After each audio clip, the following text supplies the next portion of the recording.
20년 만에 찾은 우리 정아. 아빠, 정말 우리 아빠 맞아요? 정말 이런 사람을 우리 집 가정부로 들여야 하나요? 고급 정장을 입은 여성이 눈살을 찌푸리며 말했습니다. 그 옆에 선 20대 초반의 젊은 여성도 못마땅한 표정을 감추지 않았죠. 얘는 뭐 이렇게 수수해. 우리 집 품격에 안 맞는데? 그들이 업신여기고 있는 가정부는 어떻게 이 어려운 생활을 하고 있는 걸까요? 기가 막힌 사연 시작 전 구독, 좋아요 눌러주시고 어디서 듣고 계신지 댓글 남겨주시면 계신 곳에 행운 가득하길 소원하겠습니다. 서울 강남구 한복판, 하늘을 찌를 듯 솟은 초고층 빌딩들 사이로 검은색 벤틀리 한 대가 조용히 미끄러져 들어갔습니다. 차 안에 앉은 25살의 윤서인은 긴장한 듯 손을 꼭 쥐고 창밖을 바라보았습니다. 오늘이 바로 그녀가 새로운 직장에서 첫 출근을 하는 날이었거든요. 그것도 한국에서 손꼽히는 재벌가인 한정욱 회장의 집에 가정부로 들어가는 날이었습니다. 긴장되시는 것 같은데 너무 걱정 마세요. 한 회장님은 까칠하시긴 하지만 나쁜 분은 아니거든요. 운전석에 앉은 중년의 남성이 백미러를 통해 서희를 바라보며 말했습니다. 한정욱 회장의 개인 비서이자 운전기사를 맡고 있는 김 매니저였죠. 그는 벌써 15년째 한 회장의 곁에서 일하고 있는 충복이었습니다. 서희는 작은 미소를 지으며 고개를 끄덕였습니다. 사실 그녀에게는 다른 선택의 여지가 없었거든요. 어릴 적부터 고아원에서 자란 그녀는 20살이 되어 홀로 서기를 시작한 이후 줄곧 남의 집 가정부로 일해왔습니다.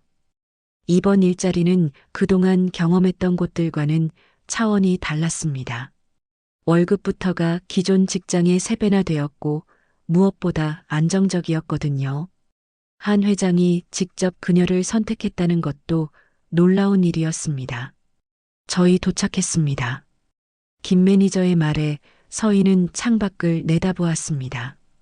거대한 철문 너머로 마치 궁전 같은 저택이 보였습니다. 3층 양옥집에 정원까지 딸린 그 집은 서희가 지금까지 봐왔던 어떤 집보다도 크고 웅장했습니다.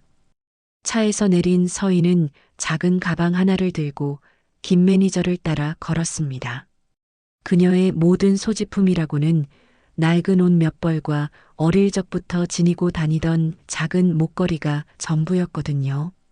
현관문이 열리자 서희의 눈앞에 마치 호텔 로비 같은 넓은 현관홀이 나타났습니다. 천장까지 닿을 듯한 대리석 기둥들과 값비싸 보이는 그림들, 그리고 크리스털 샹들리에가 그녀를 압도했습니다. 어머, 이분이 새로 오신 가정부님이신가요? 계단 위에서 내려오는 우아한 여성의 목소리가 들렸습니다. 50대 초반으로 보이는 그녀는 명품 정장을 말끔히 차려입고 있었죠. 한정욱 회장의 두 번째 부인인 박미란이었습니다. 네, 부인님. 윤서희라고 합니다. 서희가 정중히 인사를 드렸지만 박미란의 표정에는 묘한 그림자가 스쳤습니다. 그래요? 아무래도 우리 집이 처음이시다 보니 좀 어색하실 텐데. 소영아, 내려와서 인사 좀 드려. 박미란이 위를 향해 소리치자 곧이어 20대 초반의 젊은 여성이 모습을 드러냈습니다. 명품 브랜드로 온몸을 치장한 그녀는 한소영, 박미란의 친딸이었습니다. 안녕하세요. 소영의 인사는 건성이었습니다. 그녀의 시선이 서희의 소박한 차림새를 훑어보는 게 느껴졌거든요. 참, 우리 집에서 일하실 때 지켜야 할 규칙들이 있어요. 박미란이 차가운 미소를 지으며 말했습니다. 우선 회장님 서재와 침실에는 절대 들어가시면 안 되고요. 2층은 저희 가족 공간이니까 청소나 특별한 일이 아닌 이상은 올라오시면 안 돼요. 네, 알겠습니다. 그리고 회장님께서 집에 계실 때는 되도록 조용히 일하시고 가족들 대화에 끼어들거나 하시면 안 되고 박미란의 규칙 설명이 계속되는 동안 서희는 고개를 끄덕이며 들었습니다. 하지만 뭔가 이상했습니다. 다른 집들과 비교해봐도 규칙이 너무 많고 까다로웠거든요. 그때 현관문이 열리며 위압적인 기운을 풍기는 남성이 들어왔습니다. 60대 초반의 한정욱 회장이었습니다. 그는 서희를 보자마자 걸음을 멈췄습니다. 뭔가 묘한 표정을 지으며 서희를 한참 바라보던 한 회장은 천천히 다가왔습니다. 서희도 모르게 가슴이 두근거렸습니다. 왠지 모를 친근함이 느껴졌거든요. 당신이 새로 운 가정부인가? 네, 윤서희입니다. 나이가 25입니다. 한 회장의 눈에 이상한 빛이 스쳤습니다. 마치 무언가를 떠올리는 듯한 표정이었죠. 가족은? 없습니다. 어릴 적부터 고아원에서. 그 순간 한 회장의 얼굴이 급격히 굳어졌습니다. 박미란이 재빨리 끼어들었습니다. 여보, 피곤하실 텐데 저녁 드시죠. 서희 씨는 제가 방 배정해 드릴게요. 박미란의 목소리에는 묘한 긴장감이 섞여 있었습니다. 마치 한 회장과 서희가 더 이상 대화하는 것을 막으려는 듯 했거든요. 한 회장은 계단을 올라가며 뒤를 한번 돌아보았습니다. 그의 시선이 서희의 목에 걸린 작은 목걸이에 머물렀습니다. 은빛으로 된 그 목걸이에는 작은 나비 모양의 펜던트가 달려 있었거든요. 서희를 자신의 방으로 안내하는 박미란의 얼굴에는 이미 차가운 경계심이 서려 있었습니다. 서희 씨, 한 가지만 더 말씀드릴게요. 우리 회장님은 개인적인 사정이 좀 복잡하세요. 그러니까 괜한 호기심은 갖지 마시고 그냥 일만 하시면 돼요. 박미란의 경고 섞인 말투에서 서희는 뭔가 숨겨진 것이 있다는 걸 직감했습니다. 서희가 한 회장 집에서 일한 지 일주일이 지났습니다. 그동안 그녀는 성실하게 자신의 일을 해왔지만 박미란과 소영의 시선은 날이 갈수록 차가워져만 갔습니다. 특히 한 회장이 유독 서희에게만 관심을 보인다는 것이 그들을 더욱 불편하게 만들었거든요. 평소 가정부들에게는 눈길 한 번 주지 않던 한 회장이 서희에게만큼은 자주 말을 걸고 식사 때마다 그녀의 안부를 물어보곤 했습니다. 엄마, 저 여자 뭔가 이상하지 않아? 아빠가 왜 저렇게 관심을 보이는 거야? 소영이 어머니에게 속삭였습니다. 둘은 거실에서 차를 마시며 서희가 청소하는 모습을 지켜보고 있었거든요. 조용히 해. 들린다. 박미란이 딸을 제지했지만 그녀의 마음속에도 같은 의구심이 자라고 있었습니다. 한 회장의 행동이 평상시와 너무 달랐거든요. 그때 한 회장이 외출해서 돌아왔습니다. 그는 평소와 달리 손에 작은 쇼핑백을 들고 있었죠. 서희야. 한 회장이 서희를 부르자 박미란과 소영의 표정이 동시에 굳어졌습니다. 일개 가정부를 이름으로 부르다니 이런 일은 전에 없었거든요. 네, 회장님. 서희가 다가오자 한 회장은 쇼핑백을 내밀었습니다. 몸이 약해 보여서 말이야. 영양제 좀 사왔다. 아, 이런 건 받을 수 없습니다. 서희가 손을 저으며 사양하자 박미란이 끼어들었습니다. 여보, 직원에게 이런 걸 주시면 다른 사람들이 뭐라고 하겠어요. 규칙이라는 게 있잖아요. 한 회장의 눈에 날카로운 빛이 스쳤습니다. 내가 내 집에서 누구한테 뭘 주든 그게 당신 상관인가? 차가운 목소리에 박미란이 움찔했습니다. 한 회장이 자신에게 이렇게 차갑게 구는 것은 처음이었거든요. 그게 그런 뜻이 아니라 서희야, 그냥 받아. 몸 관리 잘하고. 한 회장이 서희에게 영양제를 건네주고는 서재로 올라가 버렸습니다. 뒤에 남겨진 박미란과 소영의 얼굴은 새파랗게 질려 있었습니다. 그날 저녁 박미라는 서희를 자신의 방으로 불렀습니다. 서희 씨, 잠깐 얘기 좀 할까요? 박미란의 목소리는 평소보다 한층 냉랭했습니다. 서희가 방에 들어서자 박미란은 문을 닫고 그녀와 마주 앉았습니다. 서희 씨는 정말 고아원 출신이 맞나요? 갑작스러운 질문에 서희가 당황했습니다. 네, 왜 갑자기? 그냥 궁금해서요. 어느 고아원이었는지, 언제부터 있었는지. 박미란의 시선이 예리했습니다. 마치 서희의 거짓말을 찾아내려는 듯한 눈빛이었거든요. 대전에 있는 사랑이 집이라는 곳이었어요. 5살 때부터 있었고, 부모님에 대한 기억은 전혀 없고요. 네, 교통사고를 당해서 기억을 많이 잃었다고 하더라고요. 박미란의 얼굴에 묘한 표정이 스쳤습니다. 뭔가 계산하는 듯한 눈빛이었죠. 그 목걸이는 뭐예요? 박미란의 시선이 서희의 목걸이에 고정되었습니다. 어릴 적부터 가지고 있던 거예요. 아마 부모님이 주신 것 같은데. 보여줄 수 있어요? 서희가 망설이자 박미란이 강요하듯 말했습니다. 직원 신상 파악 차원에서요. 어쩔 수 없이 서희는 목걸이를 벗어 박미란에게 건넸습니다. 박미란이 목걸이를 자세히 들여다보는 순간 그녀의 얼굴이 급격히 변했습니다. 작은 나비 펜던트 뒷면에 새겨진 H, J, W라는 이니셜을 본 것이었거든요. 한정욱한 WOK의 이니셜이었습니다. 박미란의 손이 미세하게 떨렸습니다. 하지만 그녀는 애써 평정을 유지하며 목걸이를 서희에게 돌려주었습니다. 별거 아니네요.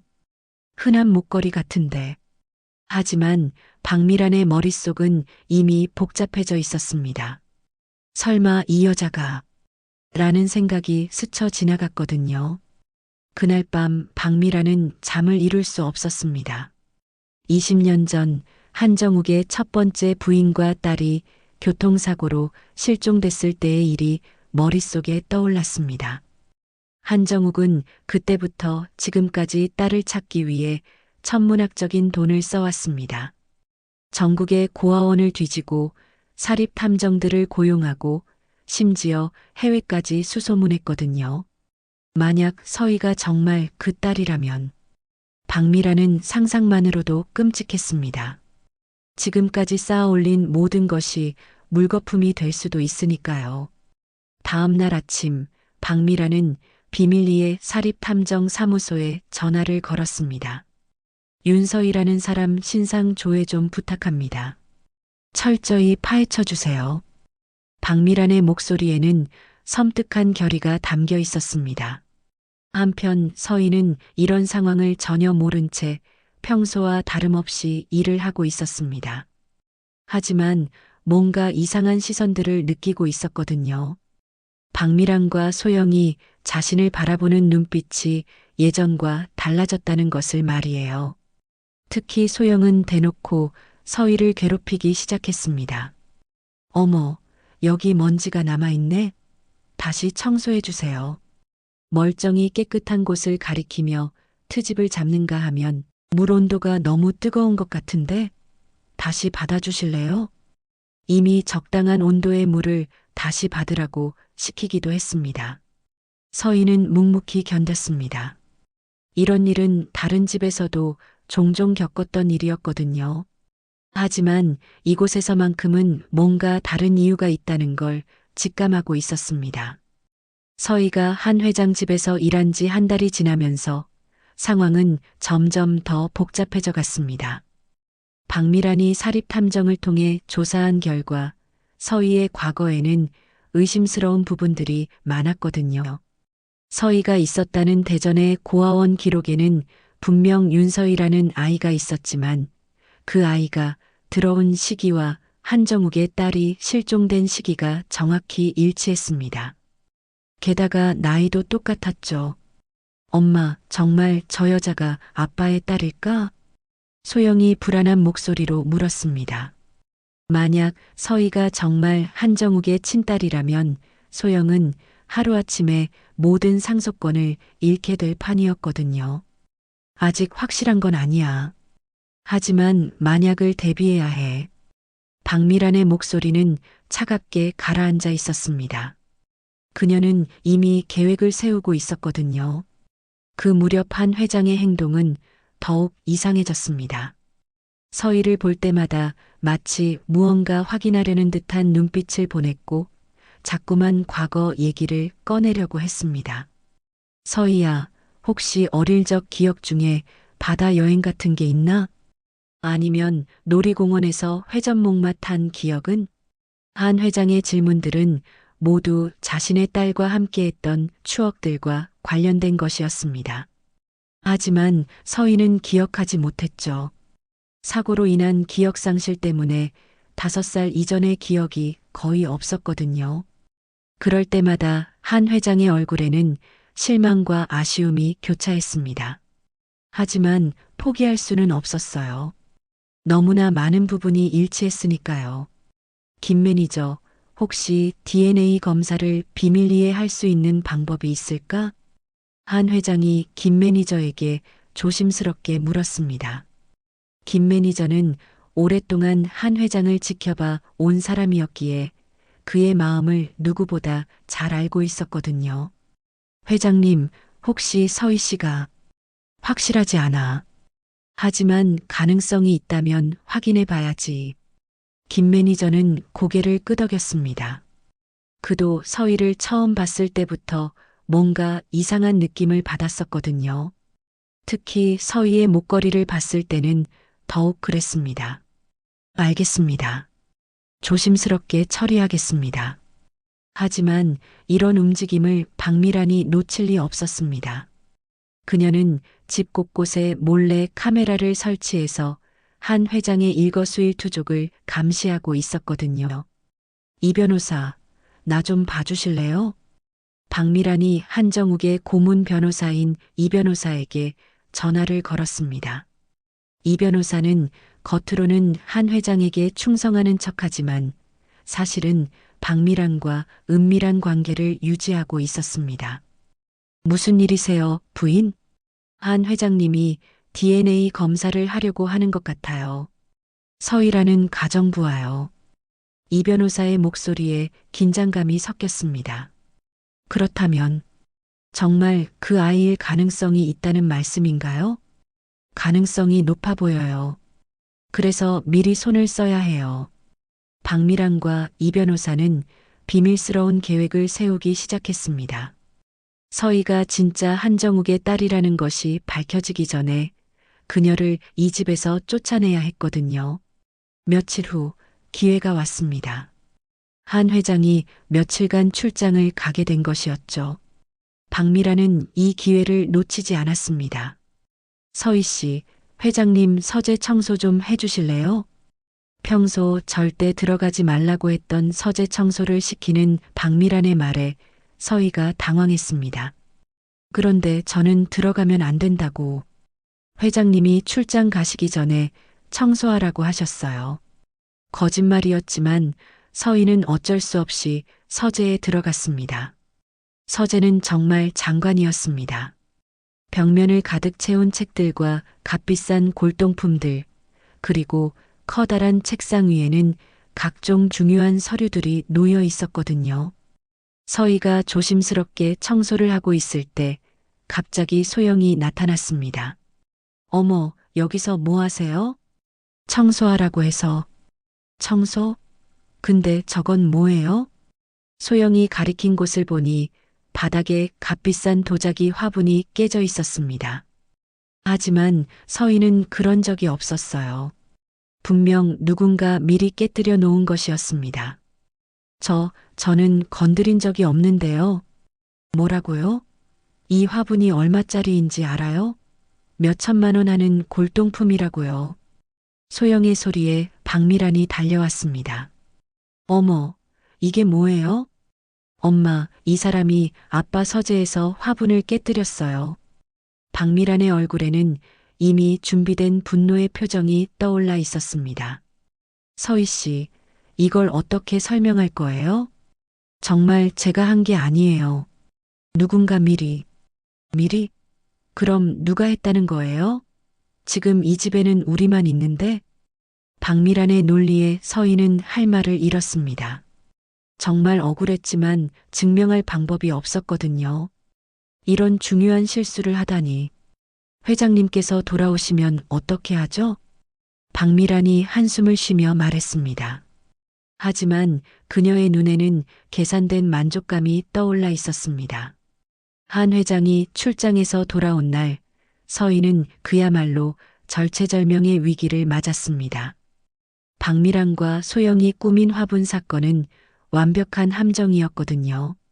여보, 정말 큰일이에요. 서희 씨가 당신 서재에서 청나라 시대 화분을 깨뜨렸어요. 박미란이 한 회장에게 울먹이며 말했습니다. 그 화분은 한 회장이 특별히 아끼던 골동품이었죠. 돌아가신 첫 번째 부인과 함께 경매에서 낙찰받은 것이었거든요. 한 회장의 얼굴이 순간 굳어졌습니다. 뭐라고? 서희 씨를 불러서 직접 들어보세요. 아무리 실수라지만 이건 너무. 서희가 부름을 받고 서재로 왔을 때 한 회장의 표정은 그 어느 때보다 차가웠습니다. 깨진 화분 조각들이 아직 바닥에 그대로 남아 있었거든요. 이게 당신 짓인가? 회장님, 정말 제가 한 게 아니에요. 누군가 미리. 그럼 누가 했다는 거요? 한 회장의 목소리에는 차가운 분노가 담겨 있었습니다. 서희는 박미란을 의심한다고 말할 수도 없었어요. 아무런 증거도 없으니까요. 대답해요. 저도 모르겠어요. 하지만 정말 제가 깨뜨린 게 아닙니다. 한 회장의 눈에 실망의 빛이 스쳤습니다. 그동안 서희에게 느꼈던 묘한 친밀감도 한순간에 사라져버렸죠. 실망이야. 실수했으면 솔직히 말하지. 왜 거짓말을 해? 회장님, 그만. 당장 짐을 싸서 나가요. 서희의 얼굴이 창백해졌습니다. 이렇게 쫓겨나면 다른 곳에서 일할 기회를 찾기도 어려워지거든요. 추천서도 없이 말이에요. 회장님, 한 번만 기회를. 기회는 이미 줬어요. 가세요. 한 회장이 등을 돌렸습니다. 박미란과 소영의 얼굴에는 숨길 수 없는 만족감이 떠올라 있었죠. 서희는 눈물을 참으며 자신의 작은 방으로 갔습니다. 가진 게 별로 없어 짐을 싸는 데는 오래 걸리지 않았어요. 하지만 마음은 무너져 내리는 것 같았습니다. 그때 김 매니저가 조용히 방으로 들어왔습니다. 서희 씨, 네, 이거 받으세요. 김 매니저가 내민 것은 봉투 하나였습니다. 안에는 현금과 함께 메모 한 장이 들어 있었죠. 당분간 이곳으로 가서 지내세요. 진실은 반드시 밝혀집니다. 마이너스 이름을 밝힐 수 없는 사람. 이게 뭐예요? 저도 잘 모릅니다. 누군가 저에게 전해달라고 했어요. 서희는 의아했지만 다른 선택의 여지가 없었습니다. 메모에 적힌 주소는 서울 외곽의 작은 원룸이었죠. 그날 밤 서희는 짐을 들고 한 회장 집을 나섰습니다. 박미란과 소영은 창문 너머로 그 모습을 지켜보며 안도의 한숨을 쉬었습니다. 이제 됐네. 정말 끝난 걸까, 엄마? 당연하지. 이제 회장님도 저 여자에 대한 의심을 거두실 거야. 하지만 박미란의 예상과 달리 한 회장은 서희가 떠난 후 더욱 괴로워했습니다. 화분을 깨뜨린 것은 분명 잘못이었지만 왠지 서희의 말이 거짓말 같지 않았거든요. 며칠 후 한 회장은 CCTV 영상을 확인해 달라고 김 매니저에게 부탁했습니다. 혹시 무슨 단서라도 있을까 해서 말이에요. 회장님, 이상한 게 있습니다. 김 매니저가 다급하게 말했습니다. 뭔가? 서재의 CCTV 영상이 그날만 삭제되어 있어요. 누군가 의도적으로 지운 것 같습니다. 한 회장의 얼굴에 의심의 빛이 스쳤습니다. 서희는 CCTV가 있다는 것도 몰랐을 텐데 왜 영상이 삭제된 걸까요? 누가 접근할 수 있었지? 가족분들 외에는. 그런데 회장님, 김 매니저가 망설이며 말했습니다. 서희 씨가 떠나기 전에 드린 말씀이 있어요. 누군가 미리 화분을 깨뜨려 놓았다고. 한 회장의 마음에 후회가 밀려왔습니다. 혹시 서희의 말이 사실이었던 걸까요? 그렇다면 자신은 무고한 사람을 내쫓은 셈이었습니다. 한편 서희는 메모에 적힌 원룸에서 절망적인 시간을 보내고 있었습니다. 일자리를 잃은 것도 힘들었지만 한 회장이 자신을 의심의 눈초리로 바라봤던 것이 가장 아팠거든요. 왜 그렇게 상처받았을까요? 서희 자신도 이해할 수 없었지만 한 회장에게서는 묘한 친근감을 느꼈었거든요. 마치 오랫동안 잃어버렸던 무언가를 찾은 것 같은 느낌이었죠. 그런 서희에게 원룸의 문이 노크되었습니다. 문을 열어보니 중년의 여성이 서 있었어요. 서희 씨죠? 김사모라고 합니다. 한 회장님 댁에서 오래 일했던 사람이에요. 네. 들어가서 얘기할까요? 중요한 말씀이 있어서요. 김사모는 20년 전 한 회장의 첫 번째 부인과 딸이 실종됐을 때의 상황을 자세히 알고 있는 사람이었습니다. 그녀는 서희의 목걸이를 보고 확신을 갖게 되었거든요. 그 목걸이 보여주실 수 있어요? 서희가 목걸이를 보여주자 김사모의 눈에 눈물이 맺혔습니다. 맞아요. 정말 맞아. 서희 씨, 당신은. 김사모의 입에서 나온 말은 서희의 인생을 완전히 뒤바꿀 충격적인 진실이었습니다. 서희 씨, 당신은 한정욱 회장님의 친딸이에요.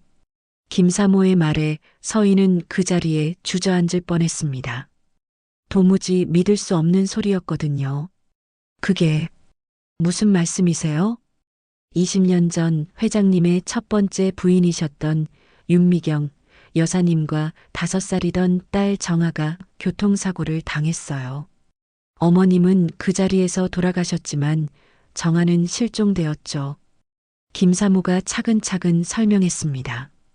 서희의 심장은 미친 듯이 뛰고 있었어요.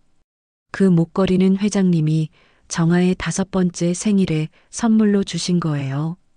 나비는 정아가 가장 좋아하던 동물이었거든요. 서희가 자신의 목걸이를 내려다보았습니다. 그동안 단순히 부모님의 유품이라고 생각했던 그 목걸이가 이렇게 중요한 의미를 갖고 있을 줄이야. 그럼 제가 정말, 네, 당신이 바로 한정아예요. 아니, 이제는 서희가 당신 이름이겠지만, 김사모는 당시 상황을 더 자세히 설명해 주었습니다.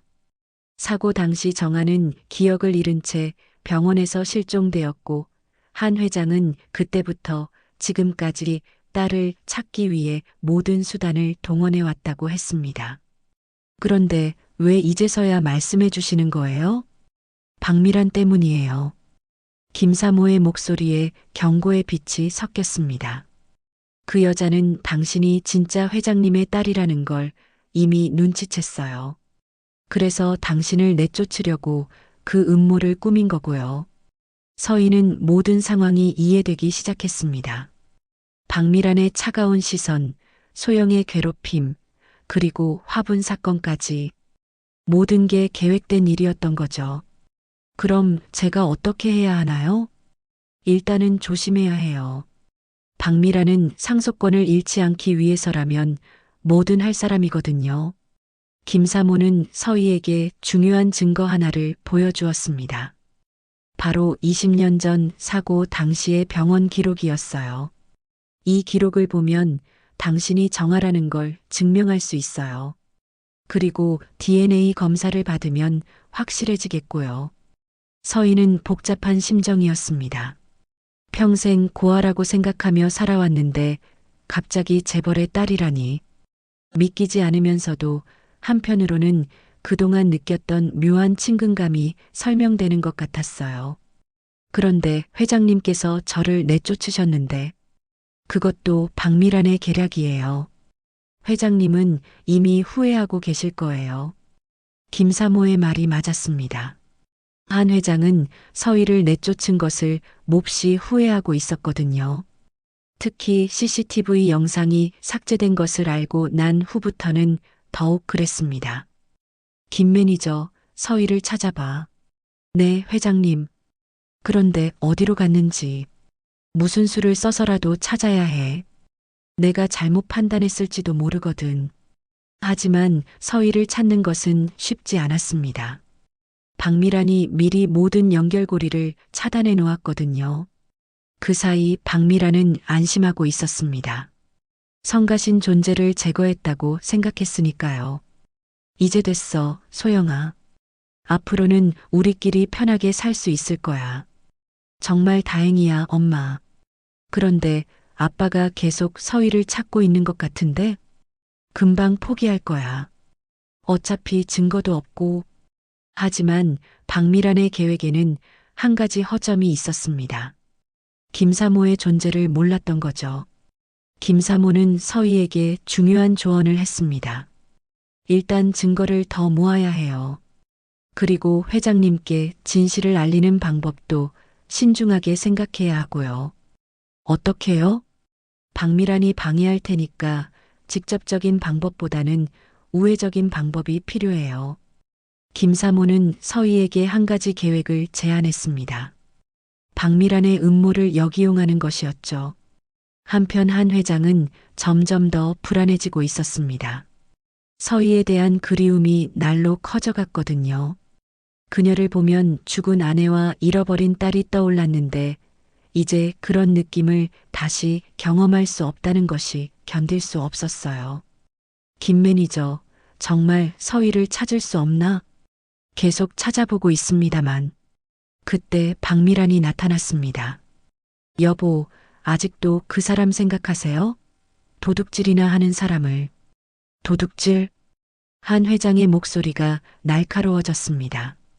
화분을 깨뜨리고도 거짓말을 한 게 도둑질이나 다름없잖아요. 증거가 있어서 하는 말인가? 증거요? CCTV 영상도 있고. 박미란이 말하다가 실수를 깨달았습니다. CCTV 영상이 삭제되었다는 것을 모르는 척해야 했는데 말이에요. CCTV 영상이 있다고? 한 회장의 눈이 번뜩였습니다. 아니. 그게 아니라. 박미란이 당황하며 말을 더듬었습니다. 한 회장은 그 순간 모든 것을 깨달았죠. 당신이 영상을 삭제했군. 여보, 무슨 소리를. 이제 다 알겠어. 서희는 무고했고 당신이 모든 걸 꾸민 거야. 한 회장의 목소리에는 분노가 가득했습니다. 자신이 무고한 사람을 의심하게 만든 것도 모자라 내쫓기까지 했으니까요. 박미란은 이미 돌이킬 수 없다는 걸 알았습니다. 하지만 포기할 수는 없었어요. 설령 그렇다고 해도 그 여자는 이미 떠났잖아요. 다시 찾을 수도 없고. 한 회장은 박미란을 차갑게 바라보았습니다. 찾을 거야. 무슨 일이 있어도. 사모의 도움으로 서희는 자신의 정체를 증명할 결정적인 증거들을 하나씩 모아가고 있었습니다. 20년 전 병원 기록, 사고 당시의 신문 기사, 그리고 무엇보다 목걸이의 유래를 증명하는 보석 감정서까지 구했거든요. 이제 DNA 검사만 받으면 모든 게 확실해져요. 김사모가 말했습니다.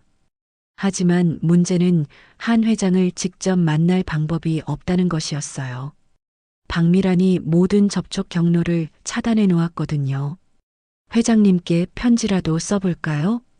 그것도 박미란이 먼저 확인할 거예요. 서희는 고민에 빠졌습니다. 그때 김사모가 한 가지 아이디어를 냈어요. 회장님이 매주 토요일마다 부인 산소에 가시거든요. 거기서 만나면 어떨까요? 그것은 좋은 아이디어였습니다.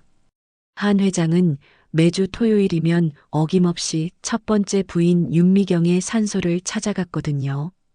박미란도 그곳까지는 따라오지 않았고요. 토요일 오후 서희는 김사모와 함께 조심스럽게 공동묘지에 갔습니다. 멀리서 한 회장이 산소 앞에 앉아 있는 모습이 보였어요. 그는 혼자서 무언가 이야기하고 있었습니다. 미경아, 나는 정아를 찾을 수 있을까? 때로는 포기하고 싶어져. 너무 힘들어. 한 회장의 목소리에는 깊은 슬픔이 담겨 있었습니다. 20년 동안 딸을 찾아 헤맸지만 아무런 단서도 찾지 못한 절망감이었죠. 서희는 가슴이 뭉클해졌습니다. 자신도 모르게 눈물이 흘러내렸어요. 저 사람이 정말 자신의 아버지라면 얼마나 많이 자신을 그리워했을까요? 미경아, 오늘도 서희 생각이 나. 그 아이를 보고 있으면 왠지 정아가 떠올라. 혹시 그 아이가... 아니야, 말도 안 되는 생각이겠지. 한 회장이 한숨을 쉬며 일어서려는 순간이었습니다. 서희가 용기를 내어 나타났어요. 회장님. 한 회장이 깜짝 놀라며 돌아보았습니다. 서희, 여기 왜? 회장님께 꼭 드릴 말씀이 있어서요.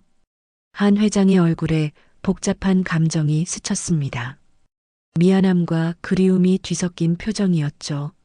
미안해. 내가 당신을 의심해서. 회장님, 저는 정말 화분을 깨뜨리지 않았어요. 그리고 저에게는 회장님께 말씀드려야 할 더 중요한 일이 있어요. 서희가 목걸이를 벗어 한 회장에게 보여주었습니다. 한 회장의 얼굴이 순간 하얗게 변했어요. 이게 어떻게? 이 목걸이 혹시 기억하세요? 한 회장의 손이 떨렸습니다. 그 목걸이는 분명 20년 전 자신이 딸에게 선물한 것이었거든요. 정아. 한 회장이 중얼거렸습니다. 회장님, 저는... 서희가 말하려는 순간 멀리서 차 소리가 들렸습니다. 박미란과 소영이 타고 온 차였어요. 박미란은 한 회장이 평소보다 늦게 들어오자 의심스러워서 따라온 것이었습니다. 여보, 여기서 뭐 하세요? 박미란이 다급하게 뛰어왔습니다. 그리고 서희를 보자 얼굴이 일그러졌어요. 이 여자가 왜 여기 있어요? 미란아, 이 목걸이를 봐. 한 회장이 떨리는 목소리로 말했습니다. 목걸이가 뭐가 특별하다고. 박미란이 목걸이를 보는 순간 식은땀이 흘렀습니다. 그녀도 그 목걸이의 의미를 알고 있었거든요. 이건 가짜일 거예요. 어디서 만들어 온 모조품이겠죠. 박미란이 필사적으로 부정했습니다. 가짜가 아니야. 한 회장이 단호하게 말했습니다. 이 목걸이는 내가 직접 주문 제작한 것이야. 세상에 단 하나뿐인 거라고. 그럼 설마 이 여자가... 소영의 얼굴이 창백해졌습니다. DNA 검사를 해보자. 한 회장이 결심한 듯 말했습니다. 여보, 진정하세요. 그냥 우연의 일치일 수도. 우연이 아니야. 서희가 처음으로 확신에 찬 목소리로 말했습니다. 저는 윤서희가 아니에요. 한정아예요. 회장님의 딸이에요. 그 순간 산소 아픈 정적에 휩싸였습니다. 한 회장은 믿을 수 없다는 표정으로 서희를 바라보았고 박미란과 소영은 공포에 질린 얼굴이었죠. 증거가 있어요. 김사모가 나타나서 준비해온 서류들을 한 회장에게 건넸습니다. 20년 전 병원 기록, 목걸이 감정서, 그리고 한 회장이 서류를 확인하는 동안 박미란은 마지막 발악을 했습니다. 믿으시면 안 돼요. 저 여자들이 짜고 치는 고스톱이에요. 하지만 이미 늦었습니다. 모든 증거가 너무나 명확했거든요. 한 회장이 천천히 서희에게 다가왔습니다. 정말 내 딸인가? 아버지. 서희가 처음으로 그렇게 불렀습니다. 20년 만에 듣는 그 한마디에 한 회장의 눈에 눈물이 맺혔어요. 정아야, 내 딸. 부녀가 감격의 제외를 하는 동안 박미란과 소영은 절망에 빠져 있었습니다. 모든 것이 끝났다는 걸 알았거든요. 한정욱 회장과 서희의 감격적인 재회 이후 정식 DNA 검사가 진행되었습니다. 결과는 99.99% 일치. 서희가 정말 한 회장의 친딸 한정아라는 것이 과학적으로도 증명된 것이었죠. 하지만 기쁨도 잠시, 이제 진짜 문제가 시작되었습니다. 박미란과 소영이 가만히 있을 리 없었거든요. 여보, 설령 저 여자가 정아라고 해도 이미 20년이나 지났잖아요. 법적으로 상속권 같은 건 복잡할 거예요. 박미란이 마지막 희망을 걸며 말했습니다. 하지만 한 회장의 대답은 차가웠어요. 상속권? 그딴 건 중요하지 않아. 내 딸을 찾았다는 것만으로도 충분해. 그래도 소영이는 어떻게 하려고요? 이 아이도 20년 동안 당신 딸로 살아왔는데 소영이는 당연히 내가 돌봐줄 거야. 하지만 내 진짜 딸과는 다른 문제지. 한 회장의 말에 소영이 울음을 터뜨렸습니다. 아빠, 저는 어떻게 돼요? 저도 아빠의 딸인데. 소영아, 너는 여전히 내 딸이야. 하지만 정아는 내가 20년 동안 찾아 헤맨 내 핏줄이야. 그때 이 변호사가 나타났습니다. 박미란이 급하게 불러온 것이었죠. 회장님, 이런 중대한 일을 제가 먼저 알았어야 하는 것 아닙니까? 이 변호사는 겉으로는 축하하는 척했지만 속으로는 계산을 하고 있었습니다. 지금까지 박미란과 함께 한 회장의 재산을 노렸는데 이제 모든 계획이 틀어진 것이었거든요. DNA 검사 결과를 다시 한번 확인해 봐야 할 것 같습니다. 왜? 혹시 조작되었을 가능성도. 한 회장의 얼굴이 순간 굳어졌습니다. 조작? 내가 직접 의뢰한 검사를 조작이라고? 그게 아니라 만약을 위해서요. 이 변호사의 속셈을 간파한 서희가 나섰습니다. 그럼 다른 병원에서도 검사해 보시죠. 몇 군데든 상관없어요. 서희의 당당한 태도에 이 변호사는 할 말을 잃었습니다. 그때 결정적인 반전이 일어났습니다. 김 매니저가 중요한 증거를 들고 나타난 것이었어요. 회장님, 중요한 걸 발견했습니다. 김 매니저가 들고 온 것은 20년 전 사고 당시의 병원 기록이었습니다. 그런데 그 기록에는 충격적인 내용이 숨어 있었어요. 사고 당시 정아 양이 병원에 실려왔을 때 누군가 아이를 데려갔다는 기록이 있습니다. 그런데 뭐? 그 사람이 박미란 씨라고 되어 있어요. 순간 모든 사람들이 박미란을 바라보았습니다. 박미란의 얼굴이 하얗게 질렸어요. 그건 말도 안 되는. 기록에 명확히 나와 있어요. 박미란 씨가 정아의 고모라고 거짓말을 하고 아이를 데려갔다고요. 한 회장의 얼굴에 분노가 치솟았습니다. 뭐라고? 그리고 그 후 정아를 대전의 고아원에 데려다 주었다는 목격자의 증언도 확보했습니다. 김 매니저가 준비한 증거는 완벽했습니다. 박미란이 의도적으로 한정아를 고아원에 버린 것이 확실해진 거죠. 미란아, 이게 사실인가? 한 회장의 목소리가 떨렸습니다. 믿을 수 없는 배신이었거든요. 여보, 제가 왜 그런 짓을... 오해예요. 오해? 서희가 분노에 찬 목소리로 말했습니다. 20년 전에도 저를 버리고 이번에도 저를 쫓아내려고 했던 게 오해라고요? 내가 뭘 안다고. 박미란이 드디어 본색을 드러냈습니다. 맞아. 내가 했어. 그 꼬마를 고아원에 버린 것도 나야.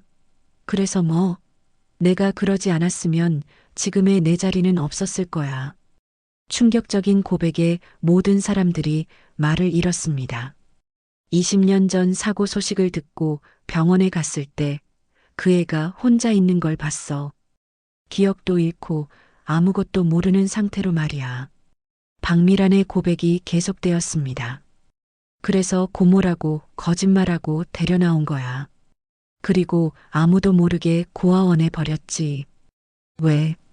왜 그런 짓을?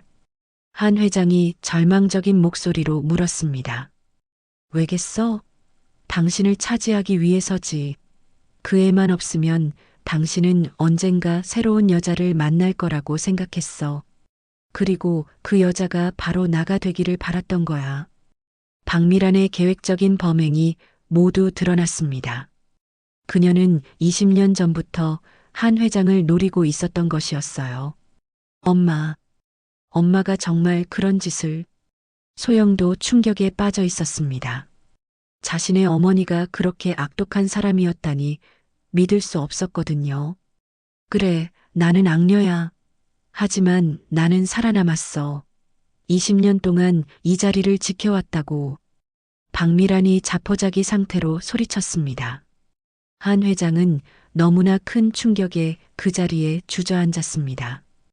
20년 동안 자신이 믿고 의지했던 사람이 바로 자신의 딸을 버린 장본인이었다니. 그보다 더 큰 배신은 없었거든요. 아버지. 서희가 한 회장을 부축했습니다. 이제 모든 진실이 밝혀졌지만 동시에 새로운 고통이 시작되는 순간이기도 했어요. 박미란의 충격적인 고백 이후 상황은 급속도로 전개되었습니다. 한 회장은 즉시 경찰에 신고했고 박미란은 유괴 및 감금 그리고 사기 혐의로 체포되었습니다. 20년 동안 내 딸을 찾아 헤맸는데 범인이 바로 내 옆에 있었다니. 한 회장은 충격에서 헤어나오지 못하고 있었습니다. 서희는 아버지의 곁에서 그를 위로했어요. 아버지, 이제 됐어요. 저희가 다시 만났잖아요. 정아야. 아니, 서희야. 아빠가 미안해. 정말 미안해. 한 회장이 서희를 끌어안으며 눈물을 흘렸습니다. 20년간의 그리움과 후회, 그리고 죄책감이 한꺼번에 쏟아져 나왔거든요. 소영은 어머니의 체포를 보며 넋이 나간 상태였습니다. 하루아침에 모든 것이 바뀌어 버렸으니까요. 아버지, 저는 이제 어떻게 되는 거예요? 소영이 떨리는 목소리로 물었습니다.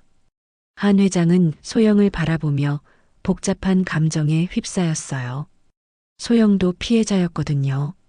어머니의 죄로 인해 모든 걸 잃게 된 것이니까요. 소영아, 너도 내 딸이야. 그건 변하지 않아. 한 회장의 말에 소영이 울음을 터뜨렸습니다. 하지만 저는 당신과 피 한 방울 섞이지 않았잖아요. 그리고 엄마가 그런 짓을.